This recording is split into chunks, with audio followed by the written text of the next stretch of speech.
인생의 자랑은 무엇인가요? 아마 세대마다 우리의 자랑거리가 조금씩 다른 것 같습니다. 다 그렇진 않지만 일반적으로 보면 10대의 자랑거리는 친구를 많이 자랑합니다. 20대에는 자신이 다니는 대학교와 같은 학교를 자랑합니다. 30대는 자신이 일하는 직장을 자랑하기도 합니다.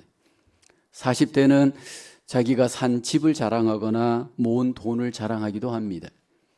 50대가 되면 이제 품 안에서 품을 떠나는 자식들을 자랑하기도 하죠.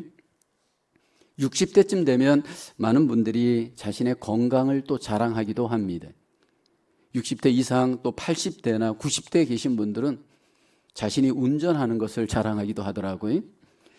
여러분, 점점 우리가 사는 삶 속에서 이 세대 간의 경계는 무너지고 있고 또 우리의 자랑거리도 약간씩 변하고 있습니다.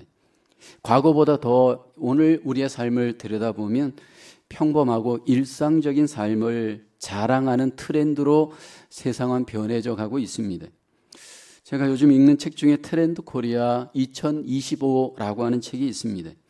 그 책에 보면 한국인들의 일반적인 트렌드를 잘 소개하고 있는데 가장 대표적인 요즘의 트렌드 하나가 아보하 트렌드입니다.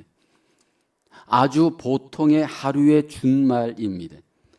이전에는 한국인들이 무엇을 자랑했느냐 하면 행복을 자랑했습니다. 근데 지금은 평범한 일상의 삶을 살아가고 있는 것이 자랑거리가 되었습니다. 남들에게 어떤 대단한 자신의 어떤 성취를 자랑하는 것이 아니고 그냥 일상의 삶을 살아가고 있다면 그것을 자랑하는 트렌드로 변합니다. 그래서 한국에서 가장 TV 예능 프로그램 중에 인기를 얻는 프로그램이 나 혼자 산다입니다. 저도 궁금해서 유튜브로 한번 뭔가 이게 있을 거다 생각하고 한번 보았더니 그냥 평범한 일상을 방송하는 겁니다. 아침에 일어나서 세수하는 모습이 방송이 됩니다. 냉장고에 평범한 재료를 꺼내어서 그냥 요리하는 모습이 보여집니다. 아령을 들고 운동하는 모습이 보여집니다. 하초에 물을 주고 청소하는 모습이 그냥 방송에 소개됩니다. 아주 평범하게 일상의 삶을 현재 살아가고 있는 그 삶이 왜 자랑이 되느냐 하면 남과 비교하지 않는 삶, 나의 삶을 그대로 인정하고 나의 삶을 그대로 행복하게 여기는 평범이 이제는 일상이 되었고 그것이 삶의 자랑이 되는 트렌드로 바뀌어져 가고 있습니다. 여러분, 우리 그리스도인의 삶이 그렇습니다. 특별한 삶이 그리스도인의 삶이 아니고 일상에서 그리스도와 더불어 살아가는 삶, 일상에서 그리스도와 함께 승리하는 삶이 중요합니다. 어떤 세상에서 무엇을 성취했느냐, 그것이 그리스도인이 아니고 그것이 그리스도인의 자랑이 아니고 내가 그리스도와 함께 살아가고 있는 삶, 내가 그리스도를 위하는 삶, 그것이 일상이 되어지는 것이 여러분 그것이 그리스도인의 모습이어야 합니다. 오늘 본문에 보면 바울의 자랑이 소개되죠. 바울이 자랑하는 삶은 지극히 일상적인 그리스도인의 삶입니다. 바울의 자랑은 그 당시에 일반적인 그 당시의 교회, 잘못된 그 교회의 자랑과는 구별되었습니다. 그는 의의 일꾼으로서 그리스도인으로서 구별된 그리스도인의 자랑이 있는 삶이었습니다. 왜 바울은 그리스도의 자랑을 지금 고백하고 있는 것일까요? 교회 속에 헛된 자랑을 자랑하는 자들이 교회 안에 있었기 때문입니다. 잘못된 자랑을 그리스도인으로 여기고 그리스도의 일꾼으로 여기면서 살아가고 있는 교회를 보면서 바울은 그리스도인의 자랑이 무엇이어야 하는지 오늘 본문을 통해서 우리에게 소개합니다. 첫째로 그리스도인의 자랑, 육신대로 자랑하는 것을 조심합니다. 오늘 본문 16절에 내가 다시 말하노니 누구든지 나를 어리석은 자로 여기지 말라. 만일 그러하더라도 내가 조금 자랑할 수 있도록 어리석은 자로 받으라. 여기 바울이 조금 자랑할 수 있도록 자신을 좀 어리석은 자로 받으라 말합니다. 그리스도인으로서 지금 바울이 어리석음을 인정하고 자랑하는 것이 뭐냐 하면 육신을 따라 자랑하는 것이 너무나도 어리석은 일인데 바울이 지금 육신을 따라 자기를 어쩔 수 없이 자랑할 수밖에 없습니다. 그래서 18절에 보면 여러 사람이 육신을 따라 자랑하니 나도 자랑하겠노라. 그리스도인들은 육신을 따라 자랑하는 자가 아닙니다. 그런데 고린도 교회 안에 육신을 따라 자랑하는 자들이 있습니다. 육신을 따라 자랑하는 것은 어리석은데 육신을 따라 자랑하는 그들 때문에 어쩔 수 없이 자기도 자랑하지만 그리스도인은 육신을 따라 자랑하는 자가 아닙니다. 바울이 말하는 육신이란 무엇일까요? 예수님을 믿음에도 불구하고 예수님을 믿기 이전에 우리 안에 있는 자연적인 죄성입니다. 구원을 받았지만 예수님을 믿지만 우리 안에 예수님 믿기 이전에 우리 안에는 그 죄성이 있는데 그것이 바로 육신입니다. 그런데 바울은 육신대로 자랑하는 것이 그리스도인으로서 미련하고 어리석고 자랑스럽지 못한 것을 잘 알고 있습니다. 우리가 육신에 속할 때 육신대로 자랑할 수 있는 헛된 모습이 교회 속에 나타납니다. 고린도 교회가 육신대로 자랑한 것이 몇 개 있습니다. 육신대로 사람을 자랑했습니다. 고린도전서 3장 21절에 보면 그런즉 누구든지 사람을 자랑하지 말라. 만물이 다 너희 것임이라. 고린도 교회가 육신에 속할 때 사람을 자랑하는 교회였습니다. 바울을 자랑하고 아볼로를 자랑하고 베드로와 같은 사역자들을 자랑했습니다. 육신에 속할 때 주님을 자랑하지 않고 사람들을 자랑하면서 사람을 중심으로 교회가 당이 형성이 되었습니다. 그래서 바울은 육신에 속한 고린도 교회를 향해서 여러분 사람을 자랑하지 마십시오. 그것은 십자가를 헛되게 하는 일입니다. 오직 주님만을 자랑해야 합니다. 바울이 권고합니다. 고린도전서 1장 31절에 기록된 바 자랑하는 자는 주 안에서 자랑하라 함과 같게 하려 함이라. 예수 그리스도 안에 있다면 우리의 자랑이 사람이 아니고 예수 그리스도의 어떤 그 십자가만을 우리가 자랑해야 함을 바울이 이야기합니다. 오늘 우리가 그리스도 안에 있다면 지금 내가 사람을 자랑하지 않고 예수 그리스도와 그 안에 십자가를 자랑하는 여러분 저와 여러분의 아름다운 삶이 적용되기를 주의 이름으로 축복합니다. 육신대로 있을 때 또 자랑하는 것이 은사를 자랑할 수 있습니다. 고린도 교회가 육신에 속할 때 은사를 자랑합니다. 특별히 고린도 교회가 자랑한 은사가 방언의 은사였습니다. 하나님이 주신 은사를 갖고 그들은 마치 그것이 능력이 있는 것처럼 신앙이 있는 것처럼 그 은사로서 자기를 자랑합니다. 하나님이 우리에게 은사를 주신 것은 전적인 은혜이고 하나님이 주신 은사는 교회를 섬기라고 하나님이 주셨습니다. 그래서 바울은 고린도전서 14장 12절에 그러므로 너희도 영적인 것을 사모하는 자인즉 교회의 덕을 세우기 위하여 그것이 풍성하기를 구하라. 하나님이 주신 모든 은사는 나를 자랑하는 것이 아니고 교회를 섬기고 주님의 교회를 세우는 은사가 되어야 하는데 나를 자랑한다면 여러분 그것이 육신에 속한 증거입니다. 때로 하나님이 나에게 주신 직분, 나에게 주신 그 모든 은사를 갖고 나를 자랑할 때 여러분 그것은 결국 헛되게 하는 것이고 결국 여러분 예수 그리스도의 십자가의 은혜를 제한하는 것입니다. 저와 여러분들 속에 하나님의 은혜 가운데 구원의 은혜와 더불어 받은 그 은사의 은혜가 하나님 앞에 섬김으로 아름답게 덕스럽게 영광을 돌리는 그리스도인으로서 우리 모두가 드려지기를 주의 이름으로 축복합니다. 또 우리가 육신에 속할 때 자랑할 수 있는 헛된 자랑은 나의 자유로운 신앙을 헛되게 자랑합니다. 고린도 교회가 구원받고 육신에 속할 때 그들은 육신에 속함으로 육신대로 자유롭게 믿음 생활하는 것을 아주 자랑하였습니다. 그 대표적인 예가 우상에게 절을 한 음식을 아주 자유롭게 자기를 위해서 먹었습니다. 그로 인해서 교회 안에 약한 성도들, 이 거침없이 자유함으로 자신을 내어주는 이들 때문에 시험을 받습니다. 바울은 분명히 우상에 대해서 아무것도 아닌 지식이 있습니다. 고린도전서 10장 19절에 보면 그런즉 내가 무엇을 말하느냐? 우상의 제물은 무엇이며 우상은 무엇이냐? 여러분, 우상이 무엇입니까? 우상에게 제물을 드리는 그 모든 제사는 무엇입니까? 여러분, 나싱, 아무것도 아니에요. 우상은 그냥 아무것도 없는 것을 있는 것처럼 만들어낸 허상의 신입니다. 그리고 그 허상의 신에게 제물을 드린다고 할 때 여러분, 그것은 아무것도 아닙니다. 나싱입니다. 근데 바울은 그 지식이 있기 때문에 우상에 대해서, 우상의 제물에 대해서 아주 자유롭습니다. 근데 바울은 우상에게 절을 한 음식을 먹지 않습니다. 왜냐하면 아무것도 아닌 음식이고 아무것도 아닌 행위이지만 약한 자들을 위해서, 아직도 우상에 대한 헛된 신념을 갖고 속는 자들의 양심을 위해서 먹지 않습니다. 고린도전서 10장 28절에 누가 너희에게 이것이 제물이라 말하거든 말하게 한 자와 알게 한 자와 그 양심을 위하여 먹지 말라라고 합니다. 자신의 자유함대로 먹는 것이 아니고 그 사람의 양심을 위해서 바울은 먹지 말라 이야기하죠.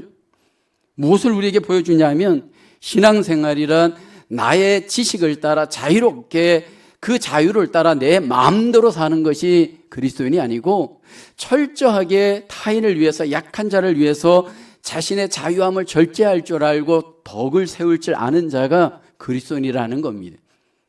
육신에 속할 때 우리는 나 중심이 됩니다. 육신에 속할 때 우리는 나의 중심의 방향을 쫓아가면서도 절제하지 않으면서도 아무런 문제의식이 없는 자유한 육신의 자유함대로 행동할 수 있습니다. 여러분, 성경은 우리에게, 그리스도인이 된 우리에게, 주님을 쫓는 우리에게 가장 강조하는 장애물, 바로 육신입니다. 마귀도 조심해야 되고 세상도 조심해야 되지만 주님께서 1차적으로 그리스도인으로 살아갈 때 우리에게 강조하는 것은 육신을 부정하라 말씀을 합니다. 예수님께서 마태복음 16장 24절에 말씀하잖아요. 예수께서 제자들에게 이르시되 누구든지 나를 따라오려거든 자기를 부인하고 자기 십자가를 지고 나를 따를 것이니라. 여기 말씀하는 자기란 육신의 자기를 말합니다. 예수 그리스도를 믿을 때 믿고 난 우리 안에 여전히 남아있는 옛사람의 자연적인 그 본성의 육신을 주님은 부정하라, 부인하라 말합니다. 여기 부인하라는 이유는 이 육신은 철저히 세상적이고 이기적이고 마귀적이기 때문입니다. 이전에 바울도 육신을 따라 살았습니다. 여러분, 육신을 따라 산 삶의 가장 객관적인 증거가 무엇이냐면 여러분, 자랑거리를 보면 알 수가 있습니다. 그래서 바울도 그리스도 밖에서 육신을 따라 살았을 때 그는 육신에 속하여서 육체대로 자랑했습니다. 8일 만에 할례 받은 것 자랑했습니다. 이스라엘의 베냐민 지파에 속한 것 자랑했습니다. 율법으로는 바리새인으로 율법을 잘 지킨 것, 그 율법을 자랑하고 율법을 지켰던 행위를 자랑하였습니다. 여러분, 우리가 육신대로 살아갈 때, 그리스도 밖에 있을 때 그 육신의 삶은 철저히 자기 중심이고, 여러분, 그것으로 우리가 자랑하는 것들 보면 그리스도 밖에 가치를 두고 거기에 기준을 두는 자랑일 수 있습니다. 근데 바울이 그리스도 밖에서 그리스도 안으로 인생의 체인지 마인드가 되었을 때 그의 기준이, 그의 가치가, 자랑거리가 바뀌어집니다. 빌립보서 3장 8절에 보면 모든 것을 해로 여김은 내 주 그리스도 예수를 아는 지식이 가장 고상하기 때문이라. 내가 그를 위하여 모든 것을 잃어버리고 배설물로 여김은 그리스도를 얻고라고 합니다. 예수 그리스도가 내 안에 구원주로만 머물지 않고 주로 머물 때 주 대신 예수 그리스도로 말미암아 우리의 가치가, 기준이, 방향이 전환됩니다. 이것이 진정한 그리스도인의 모습입니다. 여러분, 그리스도인은 단지 구원받은 자로서 머물지 않습니다. 구원받은 그리스도인들은 이제 그 그리스도를 주로 삼고 가치로 삼고 기준을 삼고 인생의 방향이, 인생의 자랑이 예수 그리스도로 말미암아 체인지된 사람이 그리스도인의 모습입니다. 그러나 우리가 때로 육신에 머물 때 그리스도인으로서 삶을 살아간다 하면서도 여러분, 우리가 자꾸 이 육신에 매이게 되면 학력을 자랑합니다. 어떤 분들은 직업을 자랑합니다. 어떤 분들은 성공한 자기 자녀를 자랑합니다. 어떤 분들은 자기 외모를 자랑합니다. 여러분, 이것들이 우리 안에 육신이 우리로 하여금 자꾸 주님의 가치와 기준을 내려놓고 육체적인 것을 자랑하게 만듭니다. 왜냐하면 우리가 내 안에 육신이 살아있으면 가치가 육신에 머뭅니다. 기준이 육신을 따릅니다. 여러 가치와 기준이 육신을 따르게 될 때 결국 우리는 그리스도인이지만 여러분, 세상 사람들과 다를 바 없는 그런 모습이 될 수가 있습니다. 그래서 주님은 우리에게 말합니다. 정말로 그리스도인이라면 마음을 새롭게 해야 한다 말합니다. 그래서 변화를 받아서 하나님의 선하시고 기뻐하시고 온전하신 뜻이 무엇인지를 우리에게 분별해야 한다 말씀을 합니다. 이 시간도 우리가 하나님 앞에 예배를 하면서 우리가 은혜를 받고 하나님의 복을 받는 것 중요합니다. 근데 여러분, 중요한 것은 내 안에 육신에 대해서 아니요라고 하고 내 안에 육신의 모든 죄성을 철저히 십자가 밑에 내려놓고 주님 밑에 내려놓고 굴복하면서 주님만이 우리의 마음의 주가 되도록, 삶의 주인이 되도록, 가치의 기준이 되도록 우리 안에 인정하고 따라가는 인생의 방향이 바뀌어지는 그 결단과 은혜가 우리 속에 적용되어지기를 주님의 이름으로 축원합니다. 내가 나를 주장하는 것이 아니고 철저하게 주님만이 나를 주장하고 나는 그 밑에 내려지는 그 삶이 육신의 삶을 부인하고 여러분, 우리가 주님만을 자랑하면서 자랑하는 인생으로 승리하게 될 줄로 믿습니다. 두 번째로 그리스도인의 자랑, 그리스도를 위한 고난을 자랑합니다. 오늘 본문 23절, 24절 함께 봉독하십니다. 그들이 히브리인이냐? 나도 그러하며 그들이 이스라엘인이냐? 나도 그러하며 그들이 아브라함의 후손이냐? 나도 그러하며 그들이 그리스도의 일꾼이냐? 정신없는 말을 하거니와 나는 더욱 그러하도다. 내가 수고를 넘치도록 하고 옥에 갇히기도 더 많이 하고 매도 수없이 맞고 여러 번 죽을 뻔하였으니. 여기 바울이 지금 본문을 통해 그들이라고 하는 특정인들을 지목하고 있습니다. 여기 그들이란 고린도 교회 안에서 주의 일꾼으로 스스로를 높이는 그들이고 육신적으로 자랑하는 자들의 그들입니다. 여러분, 그들이 교회 안에서 자랑하는 것들을 보게 되면 외적인 것들을 자랑하면서 마치 자신들이 진정한 그리스도인이고 일꾼인 것처럼 위장합니다. 바울이 얘기하죠.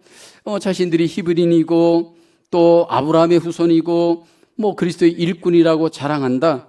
외적으로 그 기준을 갖고 스펙을 갖고 자랑한다. 근데 자신도 그 부분에 있어서 조금도 문제가 되지 않는다. 자신의 어떤 외적인 인생의 육신적인 스펙을 만약 기준으로 본다면 바울도 꿀리는 것이 전혀 없다는 겁니다. 왜냐하면 바울도 학벌이 높았고요, 가문이 좋았고요, 율법으로 흠이 없고요, 모든 것에 외적인 기준, 증거, 스펙을 기준으로 본다면 바울은 누구에게도 비교할 때 문제가 되지 않는 사람입니다. 근데 바울은 질문합니다. 그것이 진정한 그리스도인의 사인이냐? 그것이 진정한 그리스도의 일꾼의 증거냐? 아니다라는 겁니다. 그럼 무엇이 도대체 진정한 그리스도인이냐? 정말 그 사람이 진정한 그리스도에게 속한 일꾼이라고 한다면 그 증거가 뭐냐? 바울이 객관적으로 내미는 증거 하나가 있습니다. 그것은 바로 고난입니다. 여러분, 고난을 딱 경험해 보면 이 사람이 진정한 그리스도인이냐, 진정한 그리스도에게 속한 일꾼이냐를 알 수 있습니다. 근데 그것이 말이 아니고 삶으로 경험한 고난, 그의 모든 믿음 속에 경험한 고난의 객관적인 히스토리와 스펙을 바울이 제시합니다. 그러면서 바울이 쭉 고난의 목록들을 여기 제시하는데 그것이 거짓말이 아니고 진정한 진심이었음을 고백하죠. 그래서 오늘 본문 24절에 먼저 그에게 나타나는 고난의 우선적인 목락은 매를 맞은 고난을 소개합니다. 유대인들에게 40에서 하나 감한 매를 5번 맞았으며 25절에 3번 태장으로 맞고 1번 돌로 맞고 3번 파선하고 일주일을 깊은 바다에서 지냈으며, 여기 바울이 40에서 하나 감한 매를 39번의 매를 5번 맞았다 고백합니다. 율법에 의하면 40번까지가 매를 맞을 수 있는데 혹시 한 대에 잘못 오류를 범할까 봐 대부분 39대까지 때립니다. 그래서 지금 39번의 매를 바울이 5번 맞았습니다. 그때 그 매는 어떤 매냐면 긴 가죽끈으로 때리는 매이고 그것으로 맞을 때 굉장히 고통스럽습니다. 더 나가서 바울은 태장을 맞았다, 3번 태장을 맞았다 말합니다. 이 태장의 매는 그 로마의 매인데 긴 채찍 끝에 이 납과 같은 덩어리를 달아서 때립니다. 그러면 때렸을 때 이렇게 훑어내면 그 살점이 뚝뚝 묻어나는 무서운 형벌입니다. 잘못 맞으면, 머리에 잘못 맞으면 목숨을 잃는 그런 경우도 있다라고 합니다. 바울이 정말로 고백한 대로 매를 맞았는가? 사도행전에 보면 그가 매 맞은 객관적인 기록을 누가가 기록합니다. 복음을 증거하고 교회를 섬기다가 곳곳에서 그가 매 맞았다라고 하는 기록이 나옵니다. 사도행전 14장 19절에 보면 유대인들이 안디옥과 이고니온에서 와서 무리를 충동하니 그들이 돌로 바울을 쳐서 죽은 줄로 알고 시외로 끌어내치니라. 죽을 정도로 여러분 돌에 맞았습니다. 그리고 사도행전 16장 22, 23절을 보면 무리가 일제히 일어나 고발하니 상관들이 옷을 찢고 벗기고 매로 칠하여 많이 친 후에 옥에 가두고, 여기 많이 사실은 돌로 맞고 그리고 감옥에 갇히기도 하였습니다. 바울은 그리스도인으로서 고난받은 것을 지금 자랑하는데 매 맞은 것을 자랑합니다. 더 나아가 위험의 고난을 자랑합니다. 파손하여 바다의 위험, 강의 위험, 강도의 위험, 동족의 위험, 이방인의 위험, 신의 위험, 광야의 위험, 거짓 형제의 위험의 연속입니다.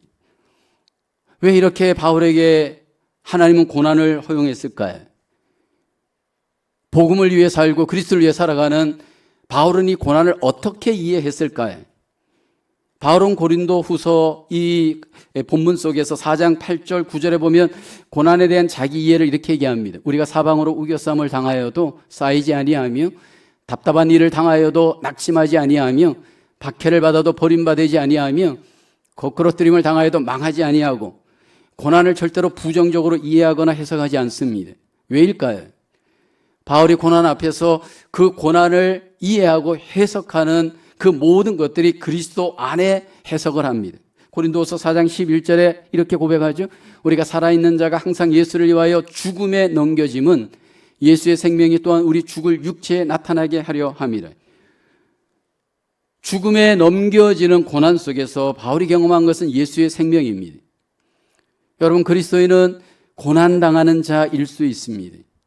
그리스도인은 그 고난 속에 예수님의 생명을 마음의 삶에 체험할 수 있는 자입니다.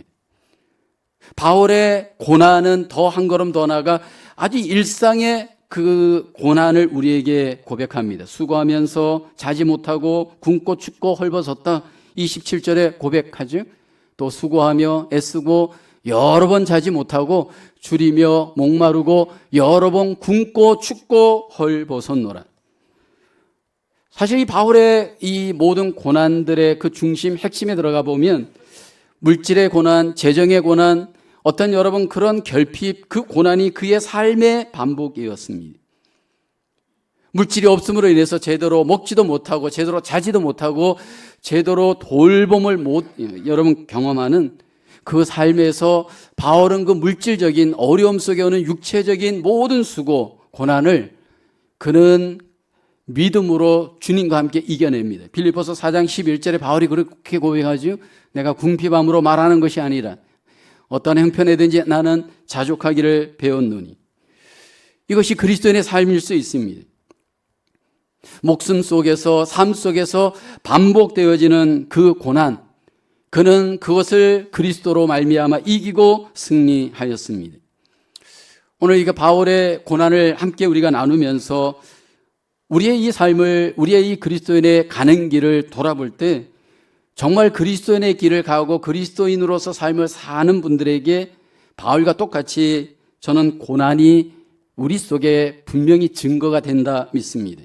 물론 바울하고 비교할 때 그 정도이지는 않을지라도 우리에게 분명히 어떤 그 분량의 고난들이 그리스도인의 길을 가는 우리의 삶의 모습일 수가 있습니다. 저는 이 본문을 묵상하면서 저의 과거에 예수 그리스도를 쫓는 삶을 돌아보는 기회가 되었습니다. 특별히 이제 30대 때 목회자로 부름을 받고 20대 때 부름을 받고 30대 때 이렇게 교회를 담임하면서 목회하면서 30대 때 저에게 가장 큰 힘들었던 고난이 잠을 제대로 자지 못하는 고난, 추위와 싸우는 고난이었습니다. 그 섬기는 교회, 그 목회하는 곳이 굉장히 추운 지역이었고, 지금과 같이 그런 시스템이 잘 되어 있지 않아서 사택도 춥고 교회도 굉장히 추웠습니다. 아침에 새벽에 나와서 새벽 기도를 인도하는 시간, 그것은 완전 추위와의 싸움입니다. 바닥도 춥고 공기도 춥고 모든 게 추우니까 파카를 끼워 입고 이렇게 저렇게 준비를 해도 2시간, 3시간 그 견디는 시간이 너무너무 사실 추위와의 싸움입니다. 그 추위를 이렇게 잘 견디는 것이 사실 그 젊은 시절 쉽지가 않았고, 그와 더불어 또 교회가 모든 것들이 불완전하고 일꾼들이 충분하지 않고 약한 교회다 보니까 교회 목회자가 딱딱 떨어지는 일만 할 수 없습니다. 토요일 되면 또 금요일 되면 주일을 위해서 청소도 해야 되고 또 식사 준비도 해야 되고 교육관, 화장실 이 모든 것들을 일일이 쫓아다니면서 다 정리정돈을 하고, 그러다 보면 설교 준비를 하기 위해서 토요일 늦게까지 3시, 4시 어떤 경우는 밤을 꼬박 새우면서 그 시간을 보내야 합니다. 그것이 일상의 반복이에요. 그것이 늘 반복되어지는 연속입니다. 근데 여러분, 이것이 목회자인 저뿐만 아니라 교회를 그리스도인으로서 정상적으로 쫓아가려고 했던 분들의, 일꾼들의 여러분 일상입니다.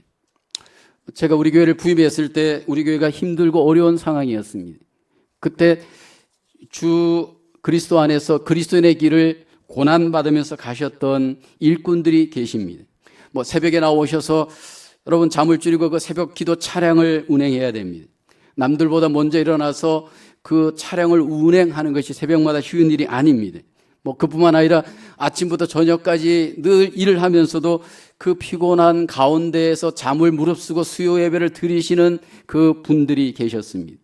금요 기도회를 여러분 그 하루 종일 일을 하고 와서 같이 그 잠을 이겨내면서 금요 기도를 드리신 분들이 계십니다. 토요일 그 모든 바쁜 일정 속에서 주일을 꾸준히 수고하면서 고난을 받으면서 준비하시는 일꾼들이 계셨습니다. 근데 여러분, 저나 모든 그리스도인들이나 그 고난 속에 원망하는 이들은 없습니다. 왜냐하면 내가 예수 그리스도 안에 있고 예수 그리스도의 그 놀라운 은혜를 경험하였고 그것이 그리스도를 따르는 길이기 때문입니다. 여러분, 그리스도를 따른다라고 하는 것은 그리스도의 고난을 따르는 겁니다. 내가 정말로 그리스도에게 속해 있는가, 그리스도를 따르고 있는가, 우리가 객관적으로 나를 점검할 수 있는 가장 중요한 사인은 고난입니다. 고난 없는 그리스도인, 고난 없는 기독교는 없습니다. 오늘 그러나 그 고난이 예수 그리스도와 함께 내가 가는 길이고 경험하는 길이기 때문에 여러분 그것에 대한 원망이 없습니다. 오늘 저와 여러분 속에 예수 그리스도 안에서 받는 그 고난이 우리에게 있어서 기쁨과 감사 속에 아름답게 자랑할 수 있는 그 삶이 되어질 수 있기를 주님의 이름으로 축원합니다. 세 번째로 그리스도인의 자랑, 교회를 세우기 위하여 약한 것을 자랑합니다. 오늘 보면 28절에 바울이 이렇게 고백합니다. 이 외에 이런 고사하고 아직도 날마다 내 속에 눌리는 일이 있으니 곧 모든 교회를 위하여 염려하는 것이라. 바울은 아직도 날마다 내 속에 눌리는 일이 있다 고백합니다. 바울이 여기 눌리는 일은 교회를 위하여 염려하는 것입니다. 바울은 모든 교회를 항상 염려하였습니다. 바울이 염려하는 교회의 이름 무엇일까요? 오늘 본문 그 다음에 29절에 고백하죠. 누가 약하면 내가 약하지 아니하며 누가 실족하게 되면 내가 애타지 아니하더냐. 바울은 그 약한 교회를 항상 같이 염려하고 그리고 그 약함을 자기의 것으로 여겼습니다. 바울의 일생을 보면요, 교회를 위한 삶이었습니다. 바울이 말하는 교회란 무엇일까요? 예수 그리스도를 구주로 믿고 고백하는 자들의 모임입니다. 그래서 바울의 일생을 보면요, 외적으로는 복음을, 예수님을 전하는 삶이었지만 그의 내적인 삶은 전부 예수 그리스도를 믿는 교회를 위하는 삶이었습니다. 그래서 바울 서신이 총 13권인데 여러분 그 13권의 내용을 잘 한번 보십시오. 전부 교회를 위한 바울의 염려, 근심이 주가 되는 내용입니다. 바울은 교회가 약할 때 그 약함 때문에 염려하였습니다. 실족하게 되면 그 실족함 때문에 그는 애타하였습니다. 그리고 그 교회를 그는 목숨을 걸고 섬겼습니다. 왜 바울은 이렇게 교회를 중요하게 여기는 걸까요? 여러분 우리의 삶은, 그리스도인의 삶은 왜 교회 중심이 되고 교회를 중요하게 여겨야 되는 것일까요? 바울은 교회를 그리스도의 몸으로 이해하고 있습니다. 골로새서 1장 24절에 보면 나는 이제 너희를 위하여 받는 괴로움을 기뻐하고 그리스도의 남은 고난을 그의 몸된 교회를 위하여 내 육체에 채우노라. 여기 바울은 교회를 그리스도의 몸이다라고 얘기합니다. 내가 예수님을 나의 구원주로 믿고 예수님을 나의 마음의 주로 믿을 때 나는 예수님과 조인이 됩니다. 예수님과 조인된 구원받은 그리스도인들의 그 지체, 그 모임이 바로 교회입니다. 예수님을 섬기는 것은 교회를 섬기는 겁니다. 예수님을 위하는 것은 바로 교회를 위하는 겁니다. 그래서 우리의 신앙과 우리의 삶의 중심은 예수 그리스도 중심, 교회 중심이 되어야 됩니다. 근데 어떤 분들은 내가 예수님 중심이라고 하는데 만약 교회 중심이 되지 않는다. 그럼 뭔가 밸런스가 무너진 겁니다. 그리고 바울은 그 주님의 몸된 교회를 위하여 염려하고 근심하면서 철저하게 약한 자로 섬깁니다. 바울이 교회를 통해서 섬길 때 가장 집중하면서 애쓰고 힘썼던 목적은 무엇일까요? 왜 지상의 교회는 존재하고 왜 지상의 교회는 중요한지 그 이슈, 그 목적이 있습니다. 그것은 바로 골로새서 1장 28절에 교회의 목적을 이렇게 설명합니다. 우리가 그를 전파하여 각 사람을 권하고 모든 지혜로 각 사람을 가르침은 각 사람을 그리스도 안에서 완전한 자로 세우려 함이니.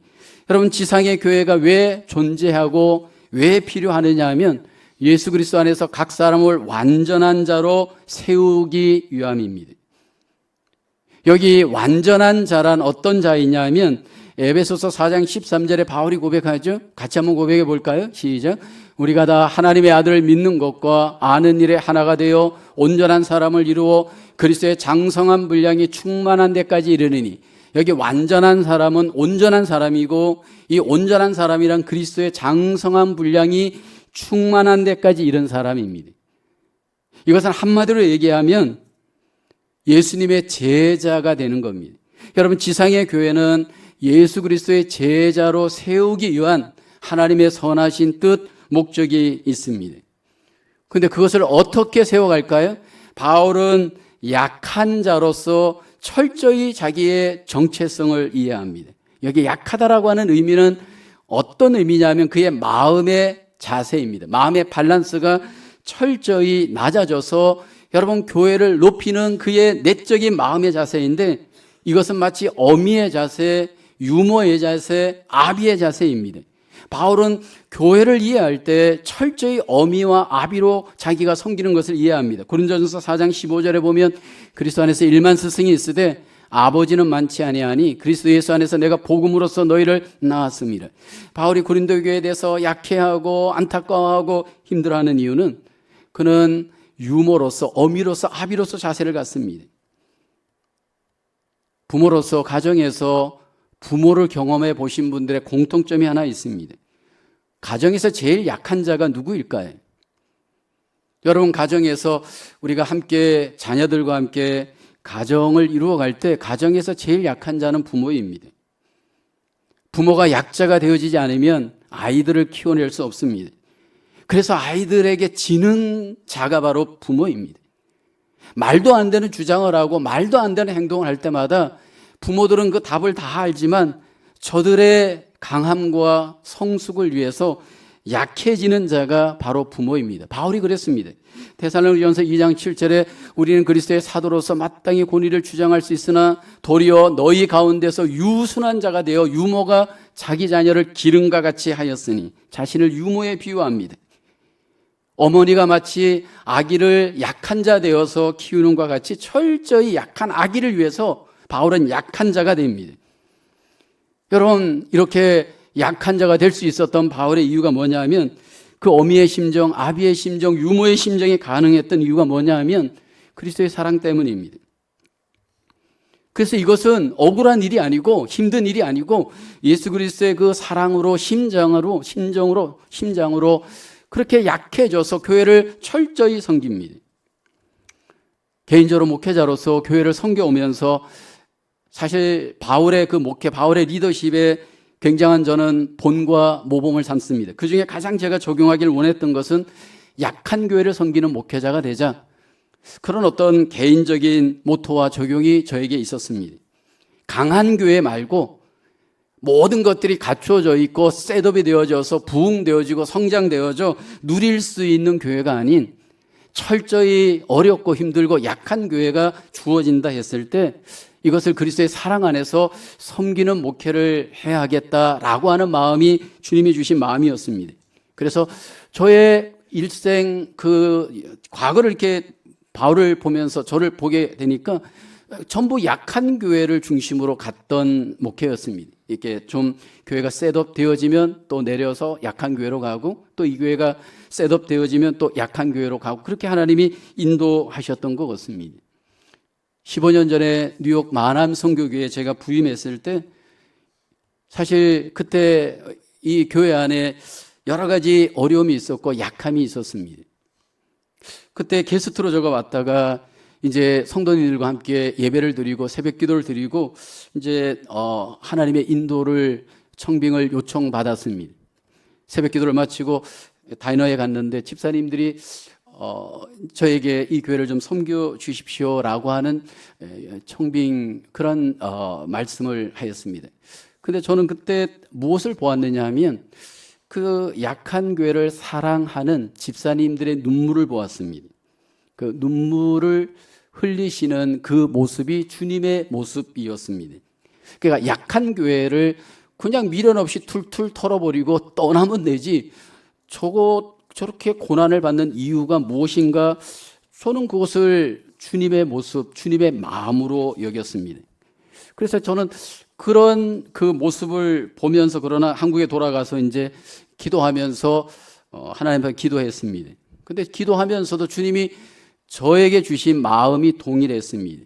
지금까지도 약한 교회를 주님께서 주실 때 부인하지 않고 섬겼던 저의 삶처럼 저분들도 약한 교회를 부인하지 않고 약하여져서 최선을 다해 섬기는 그 마음에 대한 공감이 있었습니다. 다행스러운 거는 뭐 아프리카도 가는데 또 더 어려운 지역도 가는데 뭐 어렵지만 뭐 이민교회 어려운 정황은 알지만 그래도 주님께서 인도하시는 것을 감사함으로 왔습니다. 그러나 엄청난 대가는 치루었습니다. 왜냐하면 갑작스럽게 모든 40대 후반까지 한국의 모든 삶이 졸지의 방향이 전환되었습니다. 아무런 준비 없이 아무런 어떤 갖춘 것 없이 뉴욕에 뚝 떨어져서 12학년이었던 아이를 12학년에 넣어달라고 하니까 학교에서 완전 저를 미친 사람처럼 여겼습니다. 어쩔 수 없이 11학년 10월 달에 등록하게 하고 10학년에 등록하게 하고 8학년에 등록하여서 그 어려운 학교 생활을 견뎌내야 될 때 뭐 방법은 다른 것 없습니다. 하루에 최소한 3시간 정도밖에 잠은 잘 수밖에 없습니다. 그리고 모든 것들은 철저하게 고난을 받으면서 함께 견뎌내는 겁니다. 재정적으로 모든 게 준비가 안 되고 교회가 재정적으로 어렵기 때문에 말할 수 없습니다. 목회자들이 어렵다고 말한다고 해서 그것이 덕이 되지 않는 걸 알기 때문에 철저하게 맡기고 인내하면서 약함을 약함으로 그냥 견뎌내는 겁니다. 근데 중요한 것은 그런 약함을 견뎌내는 그 모든 정황에서 누구도 원망하는 마음, 그것에 대해서 알게 모르게 부정하는 마음은 없었습니다. 왜냐하면 주님께서 나를 위하여 우리를 위하여 흘려주신 그 십자가의 은혜, 그 사랑이 있기 때문입니다. 근데 여러분 이것이 오늘 우리 속에 특별한 누군가가 경험해야 될 일이 아닙니다. 내가 경험하고 내가 그 부분에 있어서 따라가야 될 일입니다. 왜냐하면 우리는 그리스도인이기 때문입니다. 왜냐하면 주님께서 우리에게 동일한 그 은혜와 그 사랑을 우리에게 베풀어 주셨기 때문입니다. 과연 나는 무엇을 자랑하고 있나요? 너무나도 헛된 것들을 붙들고 자랑하면서 여러분 그 자랑에 매이는 우리의 인생이 우리 안에 혹시 이루어지고 있진 않은지 다시 한번 우리를 돌아보길 원합니다. 구별되었습니까? 이렇게 묻는다면 나는 그리스도인으로서 구별된 자랑을 갖고 지금까지 살아왔고 지금도 살고 있고 앞으로도 나는 살아갈 겁니다. 이것이 오늘 우리 속에 아름다운 자랑이 우리 속에 아름다운 고백이 될 수 있기를 주의 이름으로 축원합니다. 첫째로 육신대로 우리가 기준을 갖지 않길 원합니다. 이제 그 모든 기준이 있었다면 내려놓고 주님의 기준으로 다시 돌리고요. 무엇보다도 철저히 그리스도를 위하여서 당하는 고난 앞에서 원망하지 말고 함께 여러분 그리스도를 위하는 고난을 받으며 약한 교회를 세우며 약한 교회를 위해서 우리가 하나님 앞에 힘써 애쓰며 우리의 삶이 세워질 수 있는 저와 여러분 되어지기를 주님의 이름으로 축원합니다. 기도합니다. 하나님, 우리를 은혜로 구원하시고 그리스도인 되게 하시고 주님의 뒤를 따라가게 하심을 감사합니다. 이 세대를 바라보며 기준이 사라지고 하나님 아버지 중심이 무너지고 그래서 알게 모르게 헷갈리고 있는 이 시대이지만 바울처럼 다시 한번 예수 그리스도 안에서 십자가가 기준이 되게 하시고 예수님이 중심이 되게 하시고 나는 죽고 주님으로 사는 하나님 우리의 삶이 되어질 수 있도록 자랑이 될 수 있도록 우리를 인도하여 주시옵소서. 예수 그리스도 때문에 당하는 고난이 자랑이 되게 하시고 약한 교회 때문에 함께 약하여 섬기는 것이 우리의 고백, 우리의 증거가 되게 하여 주시옵소서. 우리의 남은 생애가 주님 중심으로 교회 중심으로 하나님께 영광을 돌리며 이 땅에 하나님의 나라를 세울 수 있도록 은혜 베풀어 주시옵소서. 예수님의 이름으로 기도하옵나이다. 아멘. 우리 다 함께 봉헌송 드리십니다.